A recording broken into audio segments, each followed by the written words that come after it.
IS 41 agriculture को deal करता है। इस एग्रीकल्चर के अंदर मेन 3 बातें आती हैं। सबसे पहली बात बायोलॉजिकल एसिड। बायोलॉजिकल एसिड्स क्या होते हैं, इसको वैसे हम डिटेल में बाद में भी पढ़ेंगे। लिविंग एनिमल मतलब गाय, भैंसें, बकरियां, वो सारे एनिमल जो कोई बिजनेस मैन इस्तेमाल करता है किसी भी पर्पस के लिए, सारे एनिमल नहीं, कुछ कंडीशन के साथ IS 41 के अंदर कवर होगा। जैसे IS 40 के अंदर हमने देखा कि जो लैंड और बिल्डिंग है, अगर रेंटल पर्पस और कैपिटल एप्रिसिएशन के लिए हो तो वो इन्वेस्टमेंट प्रॉपर्टी है, वरना नहीं। बिल्कुल इसमें भी कुछ कंडीशंस हैं। दूसरा एग्रीकल्चरल प्रोड्यूस, पहले एसेट्स खुद मतलब लिविंग एनिमल्स खुद और प्लांट्स, फिर उसकी जो प्रोडक्शन है, उनसे जो प्रोडक्शन आएगी वो harvested from biological acid. Harvested का मतलब होता है कि जो हम बायोलॉजिकल एसिड से चीज लेते हैं, जैसे वैसे तो अगर फसलों को हम कहते हैं ना, फसलों को काटना हार्वेस्ट कहते हैं। और उसके बाद अगर हमें गवर्नमेंट ग्रांट मिलती है, इस मामले में गवर्नमेंट काफी हेल्प कर रही है लोगों की फसलों के लिए, या किसी भी, वो गवर्नमेंट असिस्टेंस भी हो सकती है, गवर्नमेंट ग्रांट भी हो सकती है। अगर गवर्नमेंट हेल्प करती है किसानों की या गुजरों की, मतलब डेयरी फार्म बनाने के लिए, तो वो सारी चीजें इसके अंदर हम पढ़ेंगे। तो बायोलॉजिकल एसिड या एग्रीकल्चर जो हम पढ़ने जा रहे हैं, इसमें 3 चीजें कवर होगी, बल्कि अकाउंटिंग हमने 3 चीजों की पढ़नी है। एक बायोलॉजिकल एसिड्स की, मतलब एनिमल्स एंड प्लांट्स। दूसरा उनसे जो प्रोडक्शन आएगी उसका क्या करना है, और तीसरा अगर गवर्नमेंट हेल्प करती है तो उसका क्या करना है। इस स्टैंडर्ड के अंदर हमने 3 चीजों की अकाउंटिंग सीखनी है। ठीक होगी बात। तो सबसे पहले हम देखते हैं कि इसमें क्या क्या एक्सक्लूड है, क्या क्या शामिल नहीं होना IS 41 के अंदर। एक तो आपको पता है लैंड, जाहिर सी बात है प्लांट और लैंड का आपस में रिलेशन है। प्लांट्स को हम किस में लेंगे, IS 41 के अंदर। लैंड या तो फिर IS 40 में जाएगी या IS 16 में जाएगी।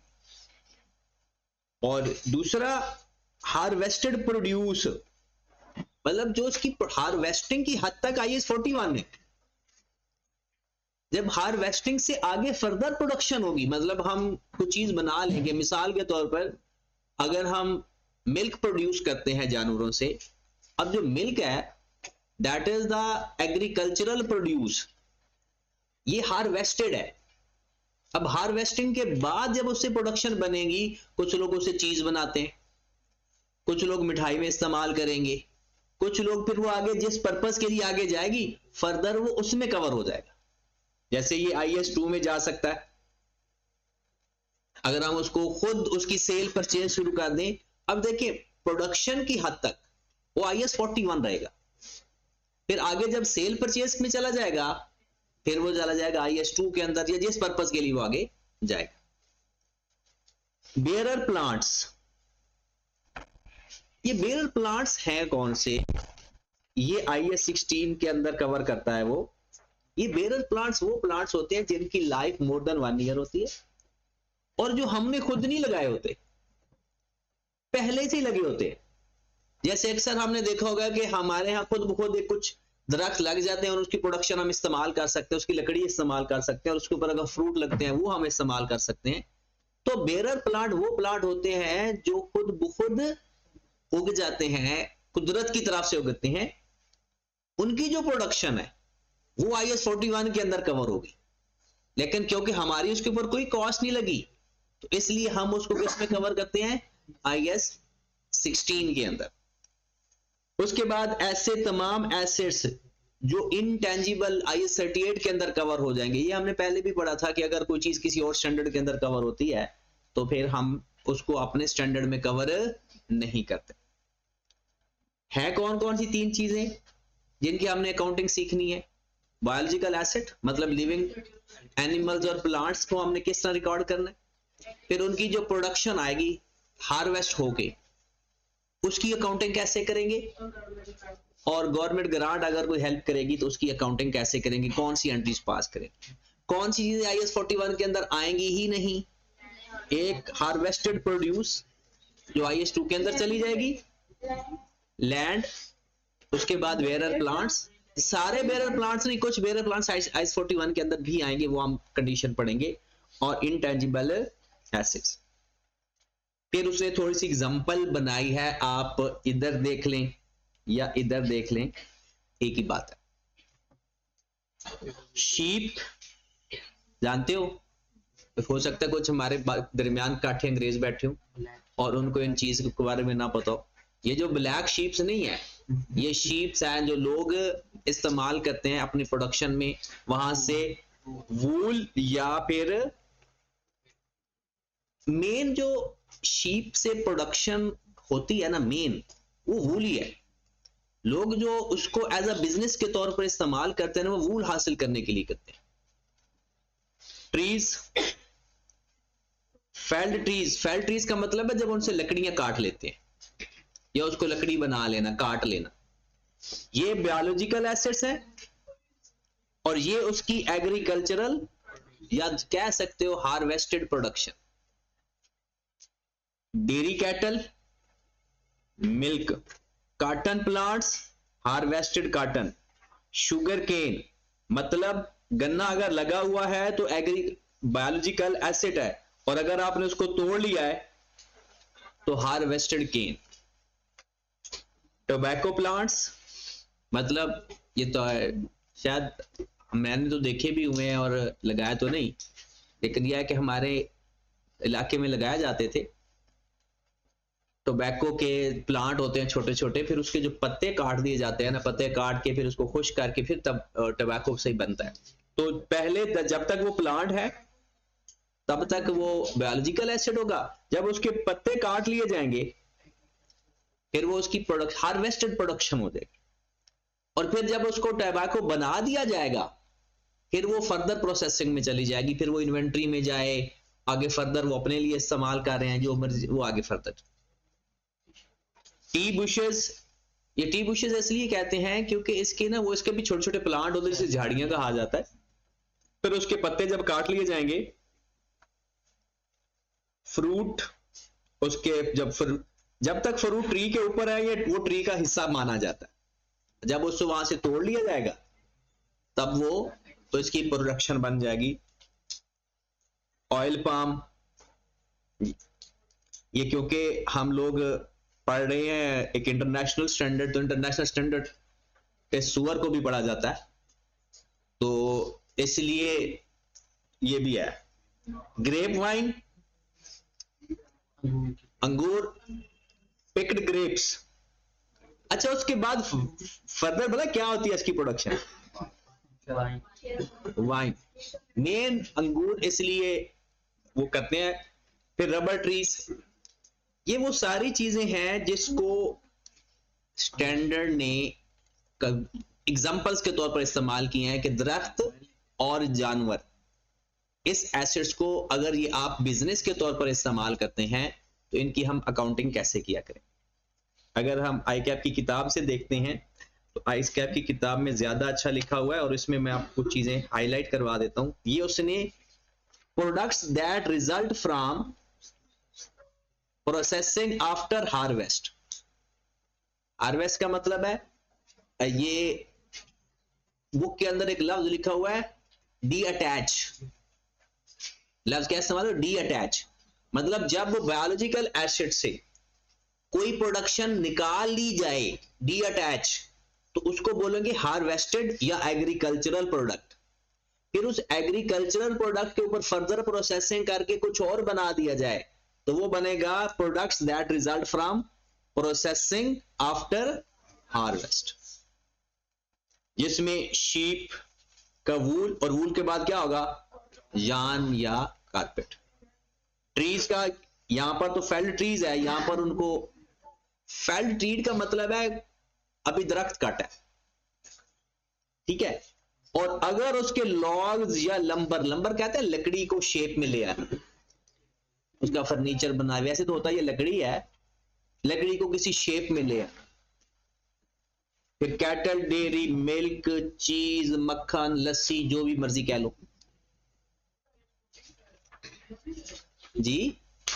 नहीं नहीं नहीं, यहां तक IS 41 है, यहां पर फर्दर कुछ कंडीशन लगेंगी आगे, ये कहीं कभी IS 2 में चला जाएगा, फिर डिपेंड करेगा हम इसका बिजनेस आगे कैसे कर रहे हैं। हो सकता है हम सिर्फ दूध ही डायरेक्ट बेच रहे हो, हो सकता है चीज बना रहे हो, तो फर्दर आगे स्टैंडर्ड्स आएंगे। ठीक है, ये एग्जांपल क्लियर हो गई। फिर आगे बढ़ते हैं हम, क्योंकि इसमें वैसे स्टैंडर्ड ये आज ही खत्म हो जाएगा, छोटा सा स्टैंडर्ड है, लेकिन हम इसके ऊपर 1 दिन या 2 दिन लगाएंगे ताकि इसकी प्रैक्टिस अच्छी हो जाए। 8 नंबर का भी अगर सवाल हमारे पास इसमें से आता है, तो ये जो अंग्रेजी है ना, इसमें से MCQs आएंगे, कोई सवाल बड़ा नहीं आएगा। कॉन्सेप्ट आपको पता है, अंग्रेजी के बगैर सवाल हल नहीं होता, और आप डायरेक्ट सवाल हल कर लेते हो, ये आप लोगों के अंदर कैपेसिटी है। तो इसलिए इसको बहुत ज्यादा सीरियस है ना, बस तस्वीरें देखो, वो छोटे होते हैं ना बंदा किताबों में तस्वीरें देखने के लिए, तो तस्वीरें देखो तो बस, बाकी कोई चक्कर नहीं है। ये फ्रॉम फार्म टू प्रोडक्ट, ये वही अभी शीप वूल यार्न का वही उसकी एग्जांपल लिखी हुई है। उसके बाद कुछ डेफिनेशंस हैं जिसको हमने कंसीडर करना है, पता होनी चाहिए, याद फिर भी नहीं करनी। बायोलॉजिकल एसेट्स क्या होंगे, मुदस्सिर इधर जरा फोकस करो। बायोलॉजिकल एसेट्स लिविंग एनिमल या प्लांट, भेड़ें, गाय, दरख्त। ग्रुप ऑफ बायोलॉजिकल एसेट्स, हाँ ये डेफिनेशन इंपॉर्टेंट है। ग्रुप का हमें क्या फायदा होगा अकाउंटिंग करते वक्त, अगर एक भाई साहब के पास कुछ 40 मज्जे हैं, अगर 40 मज्जे हैं, एक गुज्जर है भाईजान, अगर उसकी 40 मज्जे हैं, तो अगर हमने उसकी जाकर अकाउंटिंग करनी है, वैसे तो आप गुज्जर खुद ही अकाउंटेंट बन रहे हैं, तो उन्हें जरूरत नहीं पड़ेगी अकाउंटिंग की। अगर उसमें हम ना ग्रुपिंग कर लेंगे, किस बेस के ऊपर, या उनकी एज के हिसाब से, ताकि होगा ये कि हम अगर 10 मज्जे एक जैसी हैं, तो हम ये कहेंगे कि चलो एक की फेयर वैल्यू लेकर उसको बाकी 9 से मल्टीप्लाई कर देंगे। तो ग्रुपिंग किसी बेस पे करेंगे, किसी नस्ल की बेस पे, एज की बेस पे, क्वालिटी की बेस पे, वेट की बेस पे। तो ग्रुप करने का हमें यह फायदा होगा, जैसे प्लांट्स के भी ग्रुप बनाएंगे हम, अगर खजूरों के दरख्त हैं तो हम ये कोशिश करेंगे उसकी हाइट के हिसाब से या उसकी प्रोडक्शन के हिसाब से ग्रुपिंग कर लेंगे। तो ग्रुप ऑफ बायोलॉजिकल एसिड का मतलब यह है कि किसी बेस के ऊपर, लेकिन उसको वो बेस वैलिड होनी चाहिए। ऐसा ना हो कि भूरी माँ जिधर आ जाए काली माँ जिधर आ जाए, ऐसे नहीं। मतलब कलर बेस पर ना वो कलर के पैसे इतने नहीं होते, यहां पर मेन प्रोडक्शन के पैसे होते हैं, उसके वेट के पैसे होते हैं, उसकी नस्ल के पैसे होते हैं। इवन की एरिया बेस पर भी कर सकते हो, साहिवाल की गाय, इस तरह की, ये बड़ा ऑस्ट्रेलियन गाय, ये बड़े मशहूर जानवर हैं। एग्रीगेशन ऑफ, अब सुने, aggregation of similar living animal या प्लांट। हर्ड ऑफ कॉज का मतलब होता है कि वो जो काफी सारी लोगों के पास कॉ होती हैं, उसको हर्ड बोलते हैं। उसके बाद हार्वेस्ट, हार्वेस्ट का क्या मतलब होता है, अगर आप दी अटैचमेंट ऑफ प्रोड्यूस या cessation of life process, milking या पिकिंग फ्रूट। जब तक फ्रूट दरख्त के ऊपर है तब तक वो बायोलॉजिकल एसिड कहलाएगा, जब वो फ्रूट काट लिया जाएगा उसे बोलेंगे हार्वेस्ट। इसी तरह जब दूध चो लिया जाएगा, दूध चो लिया जाएगा या धो लिया जाएगा, तो जो भी आप कहते हो अपनी लैंग्वेज के अंदर, सारी लैंग्वेज रिस्पेक्टेबल है। तू भी गुजर है, चलो कोई नहीं यार, गुजर IS 41 पूरा गुजरों पे लिखा गया और तू शर्मा रहा। बताओ कभी कोई भट्टों पे लिखा गया हो या किसी।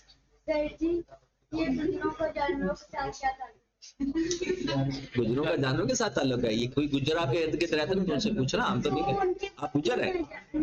अच्छा, वो तो हमारी क्लास में कुछ गुजर बैठे, हम उनको कह रहे हैं, बाकी किसी को नहीं कह रहे। चलिए आप जरा खामोशी, वो बस करो यार, सारे गुजर बनी जा रहे हो। वैसे सर्दियों में तो आधा पाकिस्तान गुजर बन जाता है। अच्छा, कॉस्ट ऑफ सेल। अच्छा, ये गुजर मैं किसी कौम को नहीं कह रहा, वो फीचर को कह रहा हूं। जैसे शेख नहीं कहते, अब शेख एक खूबी है और एक जात है। मैं जात की बात नहीं कर रहा, जात पात पे तो हम नहीं जाते। गुजर एक खूबी भी है। जो लोग सर्दियों में नहीं नहाते ना, वो गुजर कहलाते हैं, वो उनकी खूबी है। वो गुजर कास्ट वाली बात नहीं हो रही, ये वो फीचर है। चलें, कॉस्ट टू सेल, जरा जरा खामोशी। अच्छा, कॉस्ट टू सेल से क्या मुराद है? जो चुप हो जाए। कॉस्ट टू सेल का मतलब यह है कि जो चीज हमने खरीदी है या जो हमारे पास है, अगर हम उसको बेचेंगे तो कितना खर्चा आएगा। कॉस्ट टू सेल, उसके बेचने पे क्या खर्चा आएगा।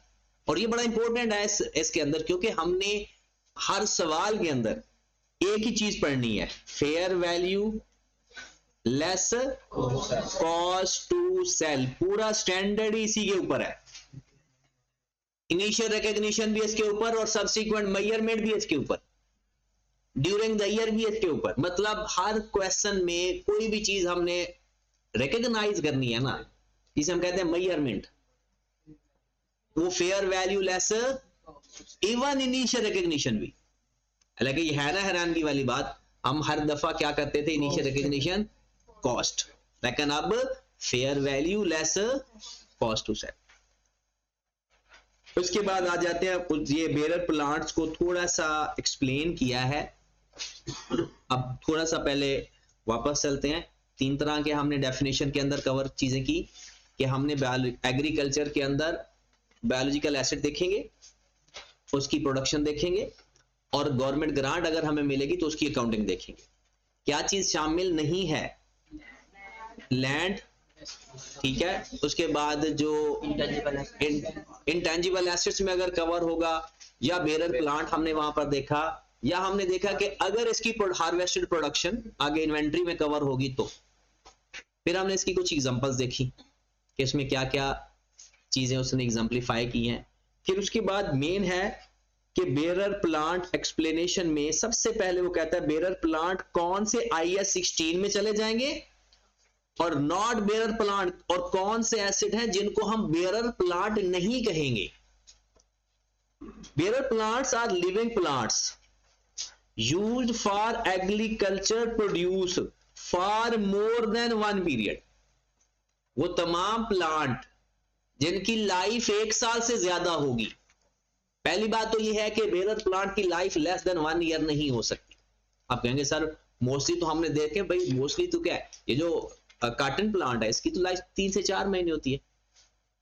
अगर हम व्हीट प्लांट की बात करें, गंदम का जो पौधा होता है उसकी भी 3 से 4 महीने लाइफ है। तो कहते हैं कि जिन जिन प्लांट्स की लाइफ लेस देन 1 ईयर है, वो तो बेरर प्लांट की डेफिनेशन से गया। बेरर प्लांट होने के लिए IS 16 लगाने के लिए, आपको पता है IS 16 में डेफिनेशन में हमने पढ़ा था expected to be used more than 1 year. तो कहते हैं कि bearer plants are living plant, एक used for agricultural produce more than 1 year, not intended for sale as produce. जैसे हमारे प्रोड्यूस हुए और हमने सेल कर देना है तो वो भी बेरर प्लांट में नहीं आएगा। तो जरा सी बात IS 2 के अंदर जा सकता है।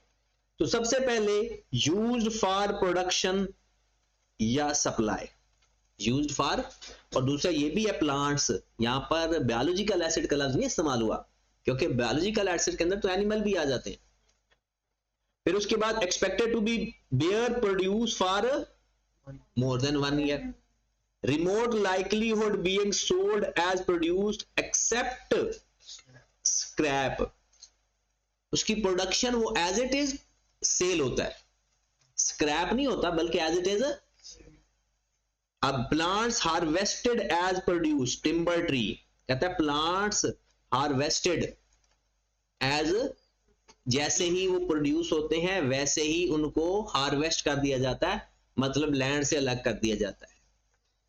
प्लांट्स फॉर प्रोड्यूस एंड, जैसे फ्रूट है या ट्रीज हैं वो सारे, और जो एनुअल क्रॉप्स हैं, वीट है, मेज है या कॉटन है, ये सारी चीजें बेरर प्लांट्स नहीं है, क्योंकि इनकी लाइफ लेस देन 1 ईयर होती है। अब बेरर प्लांट्स की एग्जांपल्स हम देखते हैं। ये मोस्टली ऐसे दरख्त होते हैं जो पता नहीं उनकी एज 100 साल भी होती होगी, हमें तो ये भी नहीं पता। हमारे तो बाप दादा भी कहते होंगे कि ये जब हम पैदा हुए थे तब भी ये थे। और उसके ऊपर जो हार्वेस्टिंग हो रही है वो, जैसे अगर हम ये कह दें कि अगर किसी फैक्ट्रियों के अंदर कुछ ऐसी यानी लगे हुए हैं, दरख्त लगे हुए हैं, अब उनकी जो प्रोडक्शन हार्वेस्ट करेंगे हम, हमारा बिजनेस ही नहीं है वो। वैसे दरख्त लगाए हुए हैं, लेकिन हुआ ये कि वो दरख्त सपोज पपीता का दरख्त लगा दिया।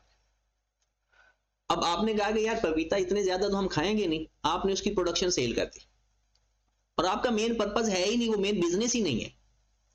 तो फिर वो जो पपीता उसके ऊपर लग रहा है वो तो आप उसको तोड़ के बेच रहे हो, तो वो जो उसको हार्वेस्ट प्रोडक्शन है ना, वो तो IS 41 के अंदर आएगी, लेकिन वो बजाते खुद जो दरख्त है ना, वो हार्वेस्टिंग प्रोडक्शन के अंदर नहीं आएंगे। मतलब IS 41 के अंदर एक उनकी लाइफ मोर देन 1 ईयर होगी, और दूसरा आगे मजीद कंडीशन भी हम पढ़ेंगे, 3 कंडीशन आती हैं कि वो 3 कंडीशन भी अगर फुलफिल ना हुई ना, तो फिर भी IS 41 के अंदर वो प्लांट नहीं आएगा।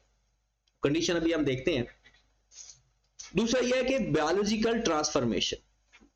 ट्रांसफॉर्मेशन का मतलब क्या है? चेंज होना। बायोलॉजिकल एसिड्स कैसे तब्दील होते हैं? एक होती है ग्रोथ। ग्रोथ से मुराद ये है इंक्रीज इन क्वांटिटी या क्वालिटी।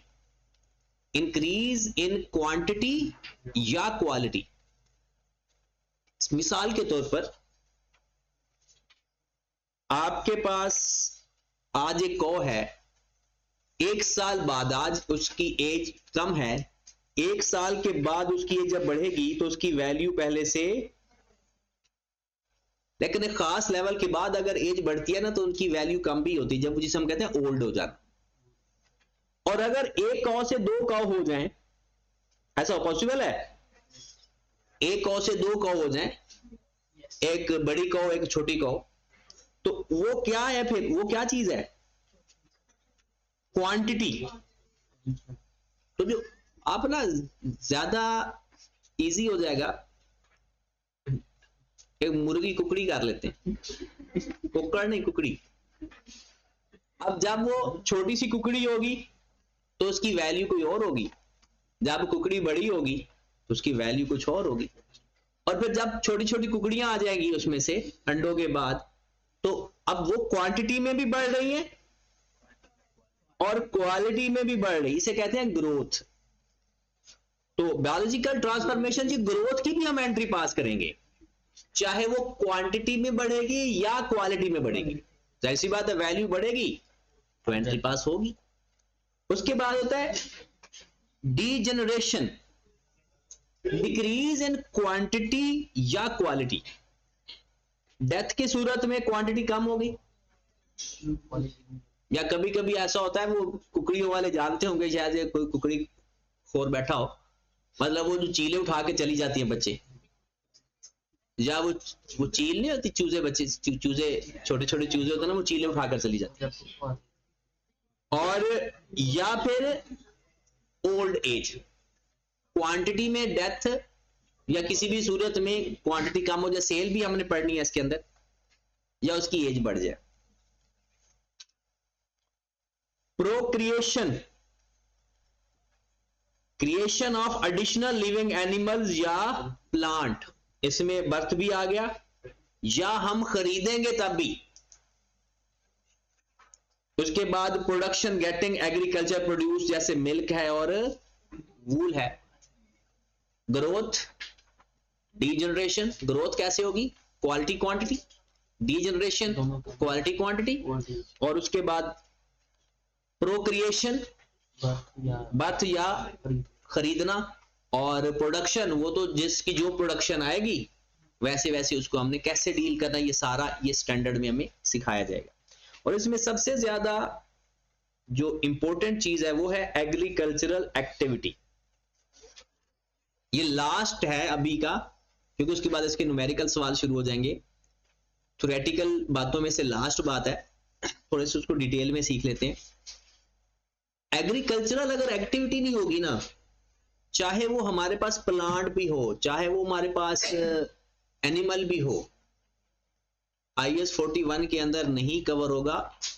और जो एनिमल सो जाते हैं ना क्लास का, जो स्टूडेंट सो जाते हैं ना क्लास के दौरान, वो भी आई कैप के अंदर कवर नहीं होते। इसलिए थोड़ा जाग के बैठें, या तो आप ना साथ साथ थोड़ा थोड़ा ना लिखना शुरू कर दें, फिर नींद नहीं आएगी।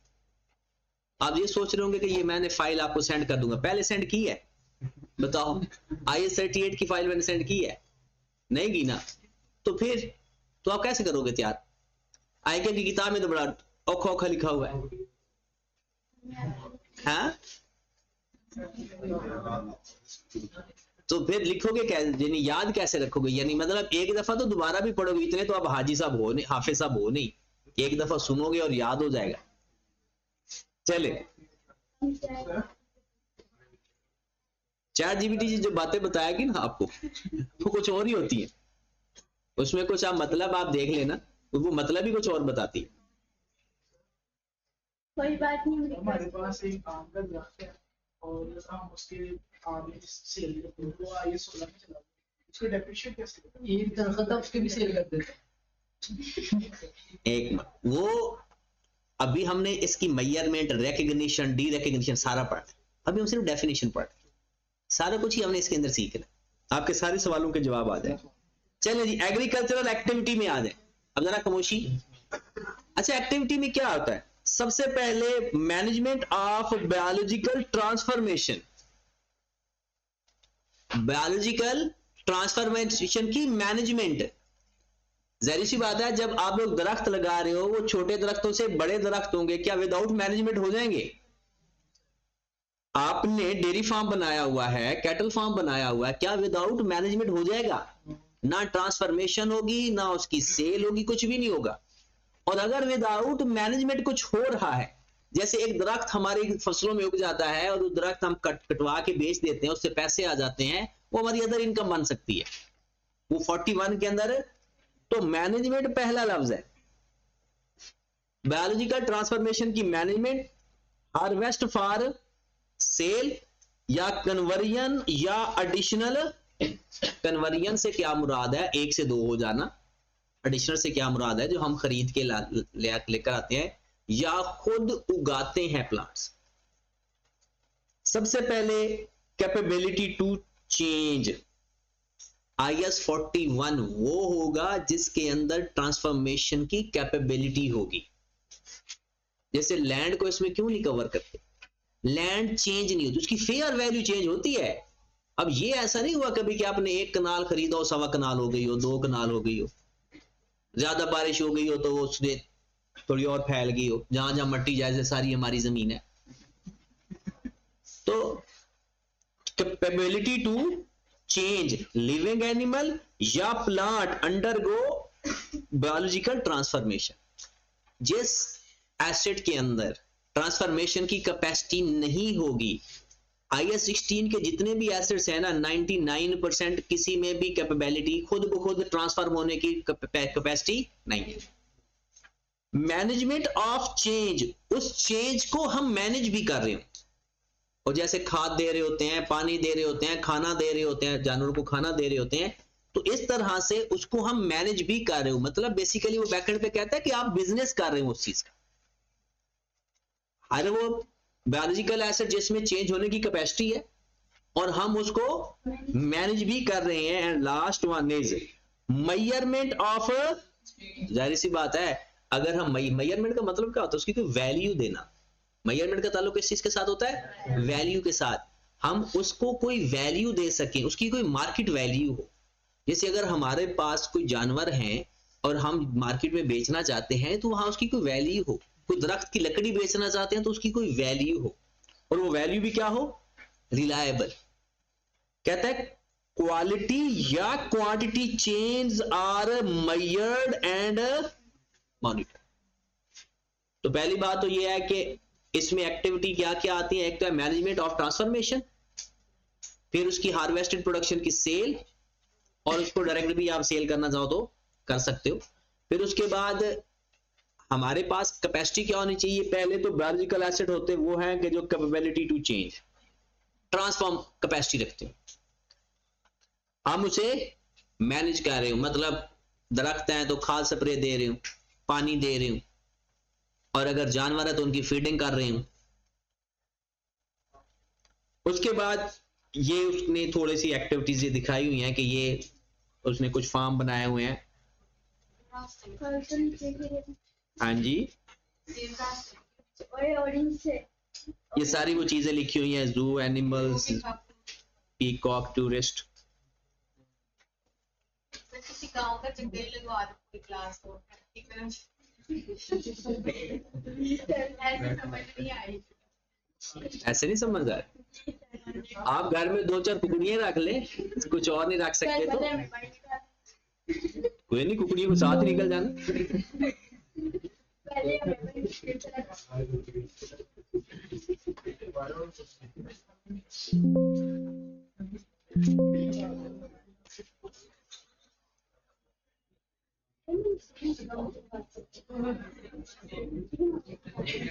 अच्छा, इसकी कुछ एग्जांपल देखते हैं।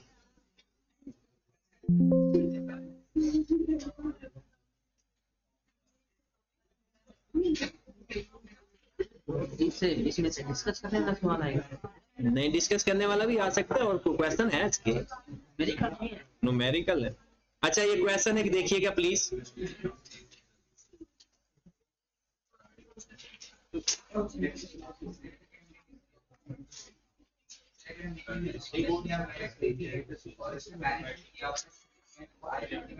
नहीं, अब सुने, वो इधर ये क्वेश्चन रेज किया है।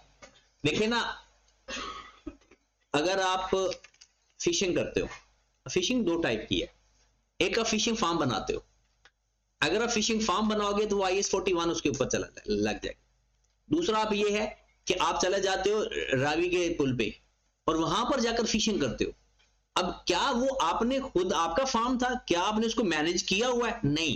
ये जो माहीगीर जिसे कहते हैं कि वहां पर वो जो अगर वो मछलियां पकड़ के लाते हैं ना, एक जो अल्लाह ताला की तरफ से प्रोडक्शन है, हम मैनेज नहीं कर रहे। वैसे तो सब कुछ ही अल्लाह ताला की तरफ से प्रोडक्शन होती है, लेकिन हम उसकी मैनेजमेंट में इन्वॉल्व नहीं है ना, तो वहां से जो हमें चीजें आएगी ना, वो IS 41 के अंदर नहीं आएगी।